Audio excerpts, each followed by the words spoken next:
My wife Alana and I were at an upscale restaurant when I noticed my best friend in the world approaching our table. I quickly whispered to my wife, "Terrence Landis is coming this way. Do you remember that I told you how he's been my best friend since second grade? That's true, but be very careful around him. He's a huge womanizer. Luckily, my figure is far from extreme, so I should be safe," Alana replied softly. "Isn't he the friend who happens to be very wealthy?" she questioned.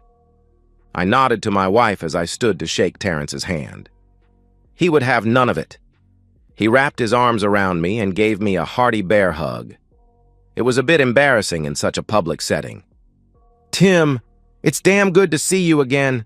It's been far too long since we've spent some time together," Terrence stated, as he slowly looked Alana over from head to toe, with his gaze lingering on her impressive chest. "Can I assume this is your lovely wife, Alana? I was in Singapore when you married her, but I did send a gift. I hope you've enjoyed it," he questioned. "You're the friend who sent Tim that new pickup truck, aren't you?" Alana gushed as she stood and held her arms out for a hug. "Alana, this is my best friend Terrence," I managed as he gently but firmly pushed me to the side so that he could gather Alana into his arms. "Terrence, meet my wife Alana. I've told her a lot about you." "You never mentioned he was so tall and good-looking," Alana quickly pointed out as she hugged Terrence longer than I felt was appropriate for a married woman. "What brings you to Daytona, Terrence?" Alana questioned. "I just purchased a condo over at the Dunes, and I'm having it remodeled. I'm renting a room at a local hotel and just stopped in for a lonely dinner," Terrence replied. "You bought a condo at the Dunes and you're remodeling it? They're practically brand new. I can't imagine you'd need to change very much," Alana responded. "I heard the smaller units begin at over $1 million. "That's true," Terrence agreed. "However, they have small bedrooms. They feel cramped to me. Luckily, a penthouse was available, so I purchased it. I'm having it painted and I'm replacing the furniture." It was obvious to me that Terrence was doing his best to impress Alana. He had always had the knack of determining what a woman was interested in and heading right to her happy place. Alana was a material girl to the extreme. I had a healthy income and more than a few bucks saved, but Alana seemed determined to spend us into the poorhouse. We were celebrating our 3rd anniversary, yet she seemed content to ignore me in favor of Terrence. It was so obvious some of the other diners were looking my way with apparent sympathy. "It appears the waiter is bringing out our meal, Alana. We should retake our seats and eat while it's still hot," I reasoned, thinking we'd be able to concentrate on each other once again. Alana didn't dispute anything I said, but she upped the stakes as she merely glanced at our steaks. "Terrence, you have to join us. Tim is always talking so fondly of you, and I'd like to get to know you better. My husband's best friend is my friend as well." "I hate to intrude on a romantic dinner," began Terrence as I nodded in understanding. "Nonsense!" Alana broke in immediately. "Waiter, Terrence will be joining us for dinner. Could you bring a table set for him? Thanks so much." The waiter turned on his heel and began his quest. In less than a minute, Terrence was seated at our table and monopolizing the conversation. I managed to win a game of solitaire on my phone as he and Alana discussed everything and anything. I was pretty much ignoring the entire conversation until I heard Alana use my name, as in addressing me. "Tim, we have 2 spare rooms. Why don't we have Terrence stay with us? You 2 guys could continue to catch up. Terrence would have the chance to enjoy some home cooking. His condo will be finished in a week or so. It wouldn't be any imposition at all." I was stunned at Alana's statement. She thought Terrence would enjoy her cooking? I had no doubt she'd be ordering some very expensive takeout meals from some very good restaurants, then placing it on her best china. Knowing Terrence as I did, I was reasonably certain that he would be eating at the Y by week's end. I had explained to her what a womanizer he was, and I had to admit it. Her body would please any connoisseur of fine dining. My first wife, Helen, had died after 22 years of marriage. She and Terrence had been great friends, but I never worried about them being inappropriate in any way. Helen was as trustworthy and loyal as a wife could possibly be. Sadly, she died from a sudden heart attack 5 years previously. I grieved for over a year before meeting Alana at a charity function. She was 11 years younger than I, but it didn't seem to matter to her. I soon proposed, and we'd been married just 3 years. It was Alana's second marriage. She had divorced her first husband after she caught him cheating, or so she claimed. One thing I would not do was cheat on my wife. It just wasn't in me, and Alana knew it.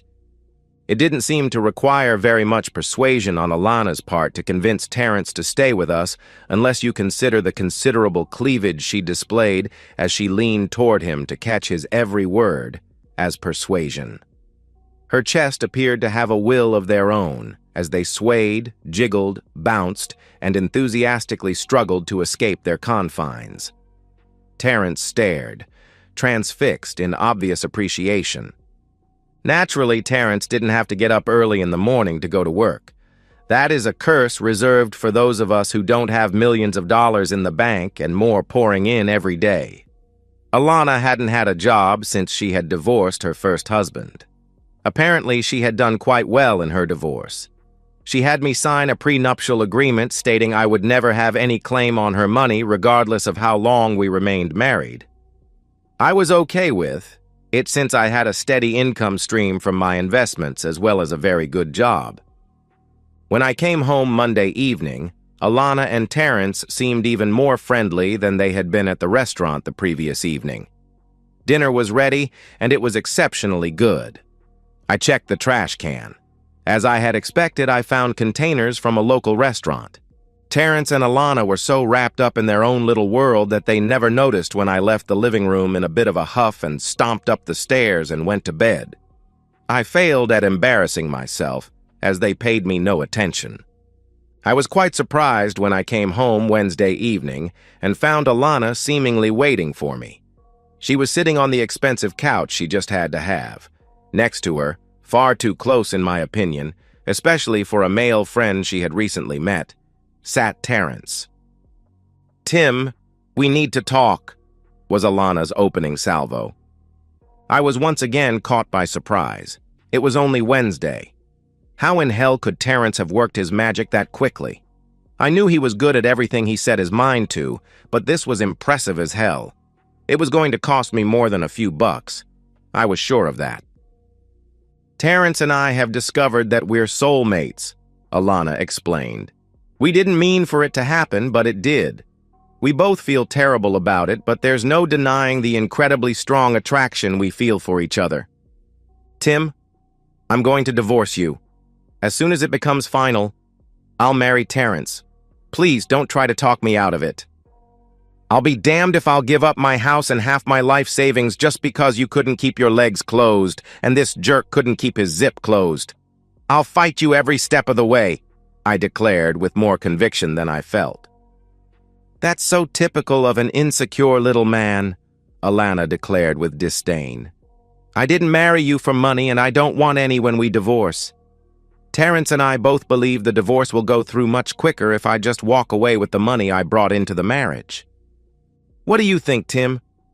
Is that incentive enough to grant me a quick divorce?" Alana demanded. "Where do you want me to sign?" I cleverly retorted. "I knew money meant more to you than I ever did. I'll be spending the next few nights with Terrence while we wait for his condo to be painted. I don't want to hear any complaints. No sniveling, crying, or whining," Alana insisted. I simply nodded, turned, and left for the nearest tavern. It's amazing how fast a divorce can go through the courts when the 3 people involved are eager for it, and one of them is very wealthy. A few months later, I was once again a single man. The weekend after my divorce was final, I returned to the same restaurant I had been to with Alana when she first met Terrence. I found him sitting at a table for 2, so I simply walked in and joined him. "Do you want to kiss my feet here in the restaurant or wait for a more private setting?" Terrence asked with a big grin. "I don't know how you can be so happy. You didn't have to ask Alana to marry you. Now she can go after you for fraud, breach of contract, blatant lying, or being such a prick to her," I answered. "Not going to happen," Terrence replied calmly. As usual, you don't see the big picture. Why don't you enlighten me then? I know Alana and she's nothing if not stubborn, vindictive, and mean as hell, I asked. You didn't feel that way when you asked her to marry you, did you? Terrence asked with a chuckle. Think about it. What was the final straw that made you decide you wanted to get rid of her? Terrence questioned. I don't know. Maybe it was finding out her damn personal trainer was porking her 3 times a week. For some reason, that tripped my switch. She had me over a barrel. If I went for a divorce, even for adultery, she would have gotten half of everything, plus spousal support. That's why I called you for suggestions. I never thought you'd get her to ask for a divorce by Wednesday, though. That was amazing. Your line of nonsense must have improved over the years, I added. It has more to do with how my portfolio has improved over the years. Once she realized how much money I had, she couldn't seduce me fast enough. I have to say that I'm going to miss her between the sheets. Being with your wife was one of the greatest highlights of my life, Terrence gleefully admitted. That particular talent of hers was what got me into the mess, I replied seriously. You did a great job getting me free from a gold-digging wife, but why aren't you more concerned about how she'll take being dumped? She might figure out the entire scheme. She may be a cheating woman, but she's a smart one, I questioned. Remember that I mentioned the big picture? Terrence asked. For an engagement gift, I gave Alana a weekend at the Ritz with a spa day included. You idiot! I spat at him. Didn't I tell you that Alana's stud, the personal trainer, was now working as a masseur at the Ritz? She could have run into him, I answered. Are you serious? I asked for him by name when I set up the spa date, Terrence revealed. Last night I decided to visit her, just to see how happy she was with her gift. Since I had paid for the room, I had a key. Fortunately, I also had my phone set to video. Not surprisingly, I found her exceedingly happy with her gift. She was with him? Do you have a video? She was cheating on you? I managed as I slowly organized my thoughts. You must have been very upset. Perhaps angry enough to break off the engagement? I questioned. Alana was devastated at my unforgiving attitude, Terrence responded with a smirk. It was the first time she had ever done anything like that. It would never happen again. I agreed with her on that. It won't be happening to me. She's out apartment shopping right now, at least between her sobs and curses. You owe me a dinner for getting her to state that she wanted a divorce on Wednesday, Terrence added with a wide smile. You saved me a fortune, bro. I'll be delighted to buy you dinner. You've always been there for me. Alana has no clue about relationships, but you do. That's what love is. And that's the end of today's story. If you enjoyed it, please give this video a thumbs up and drop a comment below. Your support helps the algorithm push my content further. If you're new to the channel, don't forget to hit that subscribe button. It really helps me keep creating more stories for you. Thanks for watching, and I'll see you in the next one. Mike Gallagher watched from his second-story bedroom window as his wife eagerly embraced Jake Williams, a man who claimed to be his best friend. This was their 5th date together, and as Mike watched and listened, he learned of their plan to further humiliate him. He told Christy in no uncertain terms he wanted to spend a whole week with her, but she put him off. Not a whole week, Jake, she said. Maybe a weekend, but only on one condition. What's that? He asked. You get Mike to pay for it, she said. He laughed. That's silly. I'm a lot richer than he is. I'll pay for it. No, you're forgetting the most important part of all this. And that is? He asked. Humiliating Mike. Come on, admit it. You get off on humiliating him, don't you? Pushing him around, making him feel worthless? Well, he is my best friend, you know. Nonsense. You love humiliating him almost as much as I do, she said. Look, Christy, let's end this charade. Come with me and dump that loser. I want to marry you and spend the rest of my life with you. She laughed. Tell you what, stud. Let me get him to foot the bill for a dirty weekend and we'll see, okay? Jake sighed, exasperated. Oh, it'll be dirty, all right, he said, getting back in his car. I'll talk to you soon, but don't keep me waiting for too long. You're already giving me blue balls. She watched as he left, then turned to the house she shared with her husband, Mike. Walking in, she began undressing as she made her way up the stairs. She saw Mike in the bedroom when she walked in, dropping her dress on the floor. She made her way into the bathroom and inspected herself, leaving the door open. "You probably heard what we were talking about. I'm leaving you for Jake. We're going on a dirty weekend somewhere and you're paying for it. Soon, I'll be leaving you to marry him." "I've been paying ever since I married you 3 years ago," Mike said sadly. "I thought we were good. I've done nothing but love you. Don't you love me?" She snorted. "How could I possibly stay in love with you?" she asked sarcastically. "You're nothing but a wimp who lets your best friend date your wife." She saw him sniffling on the bed. "Oh, grow up," she said. "Is that why you've been disrespecting me these last few months?" he asked weakly. "Why do you think?" she asked. She saw him look at her with lust in his eyes. Snorting, she shook her head. "Don't even think of it, wimp. There's no way I'm letting you touch me with that pathetic little pee-pee of yours.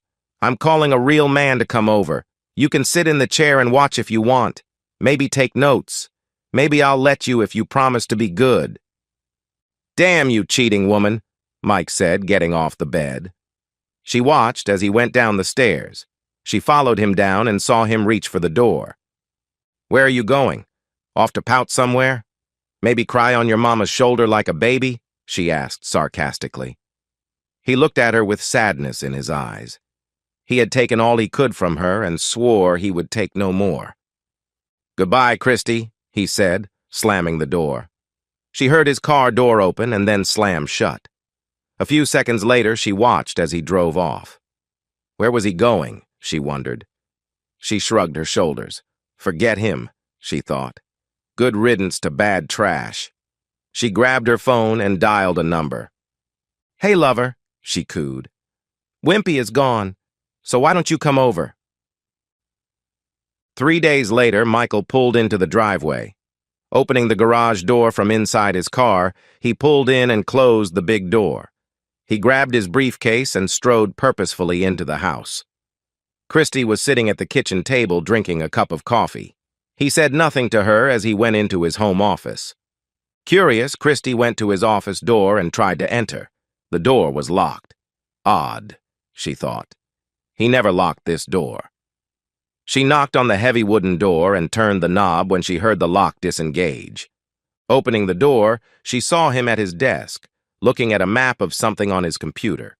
She knew he was in the process of designing a housing tract along one of the area's many lakes and figured that's what he was looking at.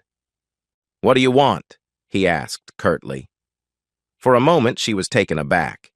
He had never been abrupt with her before.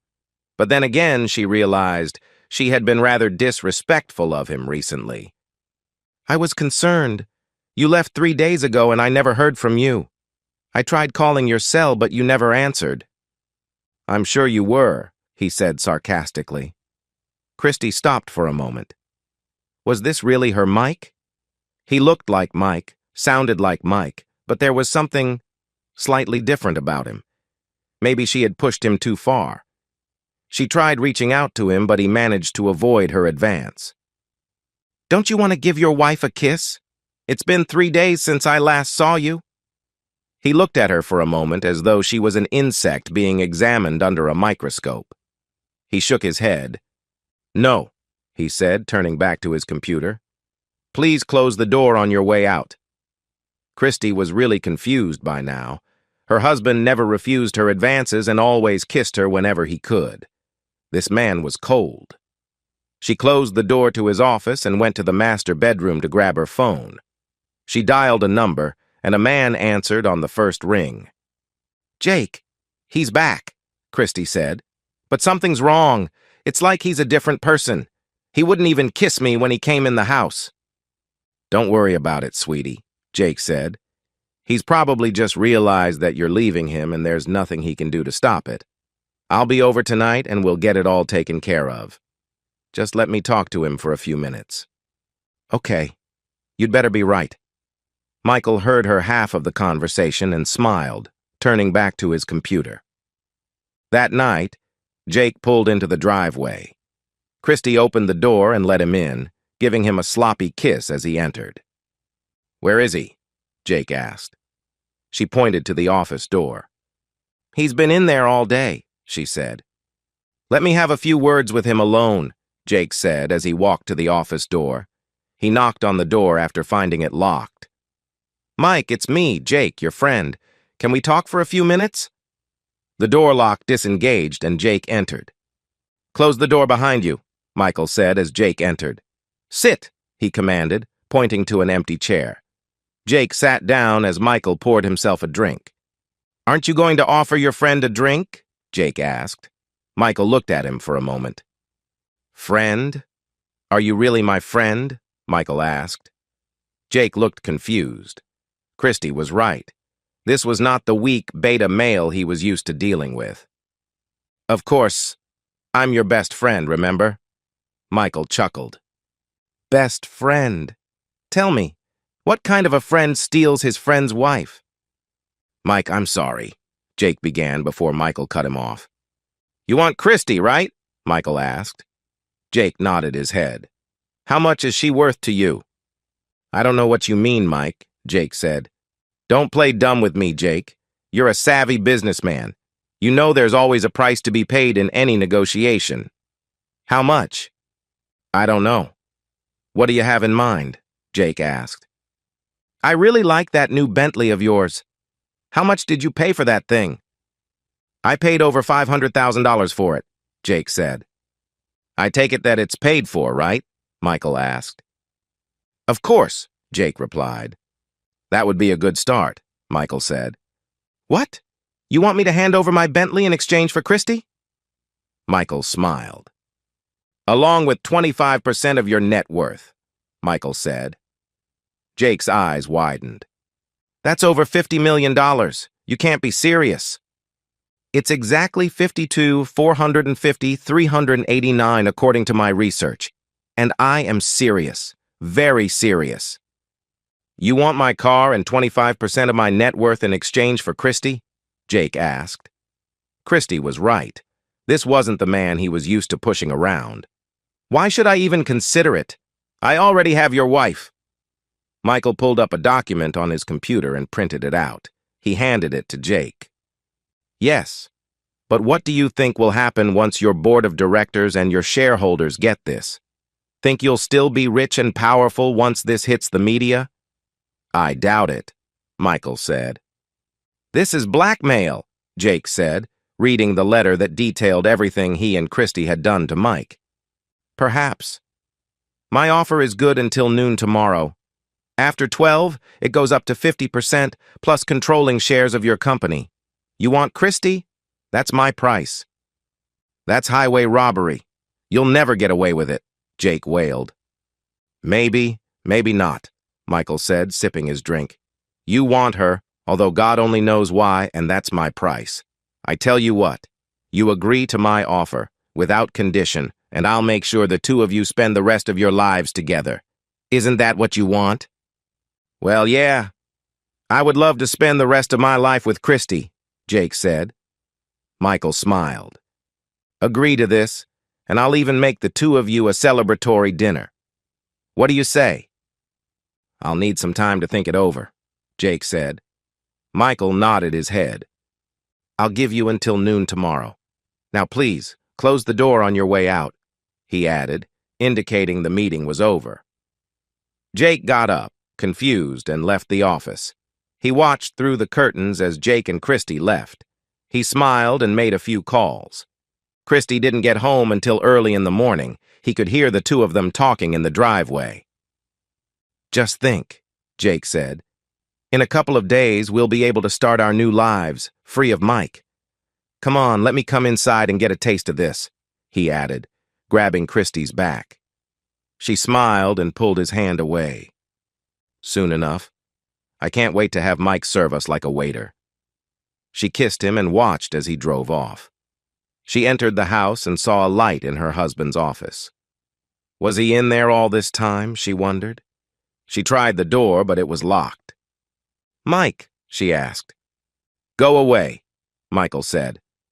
Christy decided not to push him any further.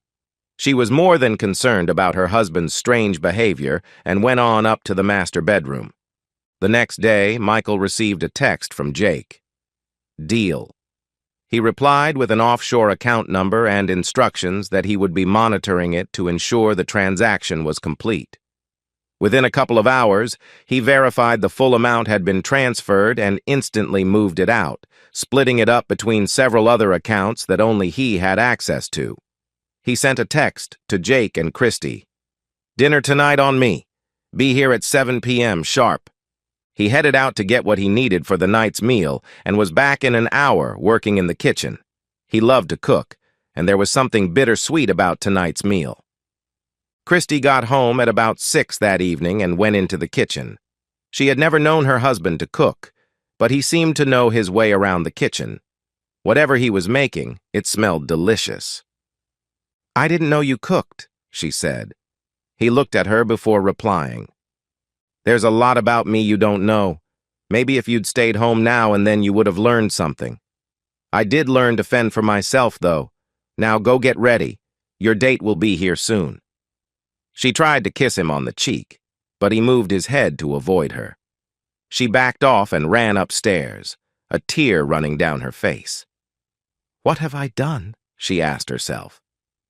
A few minutes before 7, Jake showed up and rang the doorbell. Michael answered the door and let him in. Jake handed him a set of keys to the Bentley and the signed paperwork. As promised, I'm parched. Can I have something to drink? Thank you for living up to your promise. I'll be giving you and Christy something to drink soon, Michael said, pocketing the keys.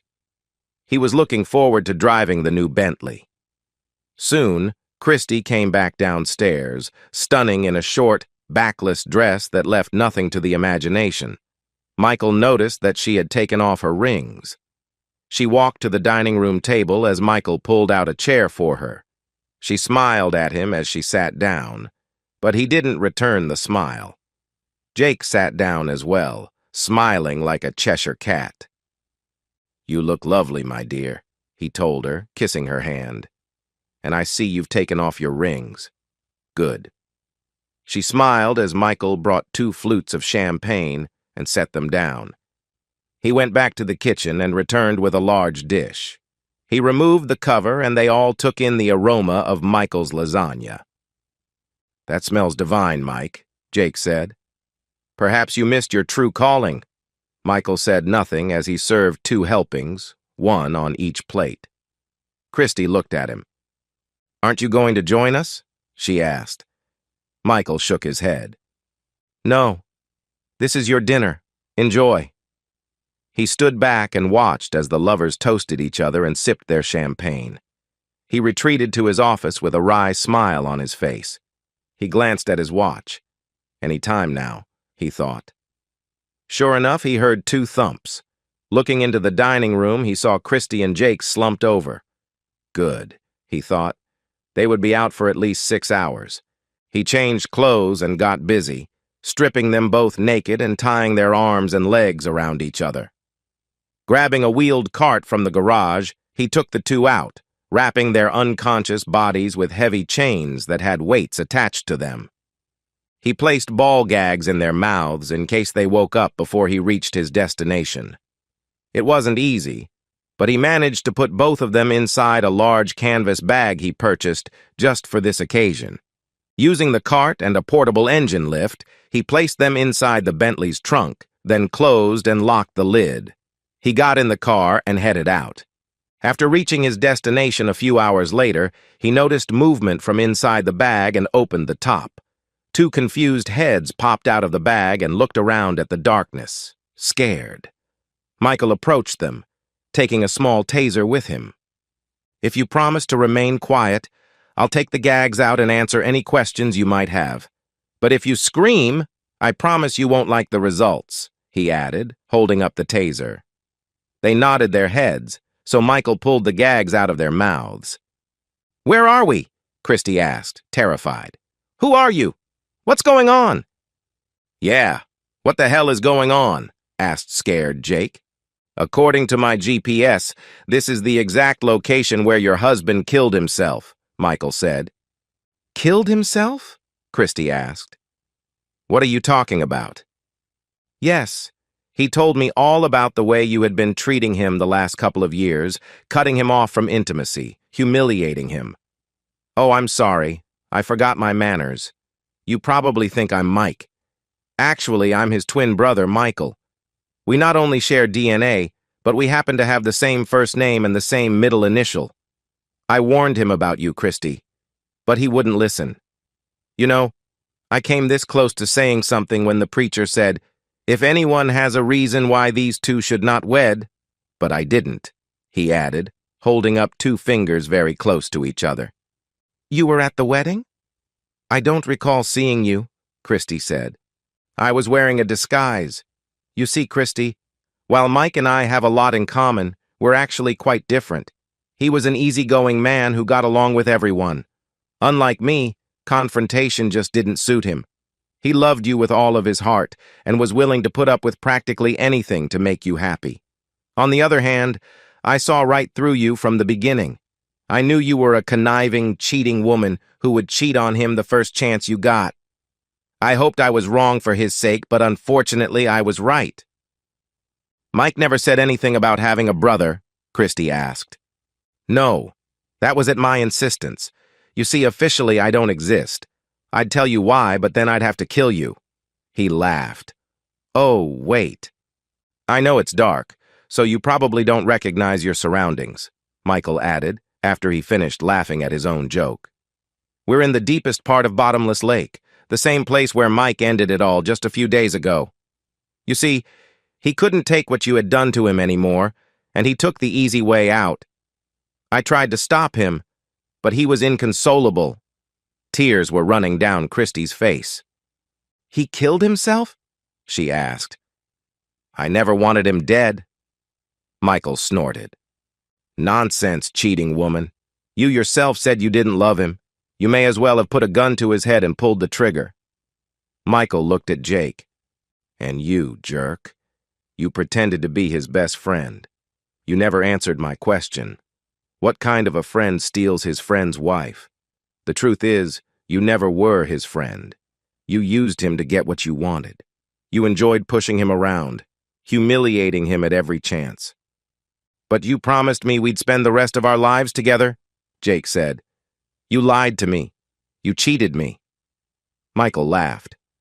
I told you the two of you would spend the rest of your lives together. I just never told you that your lives would be cut drastically short. So yes, you will spend the rest of your lives together. You'll even die together.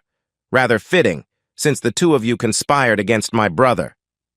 Please don't do this, Christy begged. Michael looked at her. Mike told me he said those same words to you before you humiliated him, but you just laughed in his face and told him to suck it up. Well, cheating woman, suck it up. You're crazy. You'll never get away with this, she said. Michael shrugged his shoulders. Maybe, maybe not. But once your suicide letter is found on your computer, it won't matter. I have to admit, though, it is a touching letter. Changing the subject, you do know that no one has ever found the bottom of this lake, right? And there's enough weight on that chain around you to make sure your descent is rapid. I estimate you two might last 60 seconds at most before you become unconscious. You might even live a few minutes afterward. At any rate, enjoy. Michael opened the bag fully and tipped it over until the 2 occupants went into the water, struggling. Bon voyage, he said, watching the bubbles come to the surface. Soon, the bubbles stopped. Michael started the boat's motor and headed back to the dock, using the marina's lights as a guide. He parked the boat, turned it off, and jumped inside the Bentley. He made a mental note to incinerate the bag so as to eliminate any evidence of its previous contents. He pulled out his phone and sent a text message. Done. A reply came back almost instantly. Thanks, bro. Enjoy the ride. And that's the end of today's story. If you enjoyed it, please give this video a thumbs up and drop a comment below. Your support helps the algorithm push my content further. If you're new to the channel, don't forget to hit that subscribe button. It really helps me keep creating more stories for you. Thanks for watching, and I'll see you in the next one.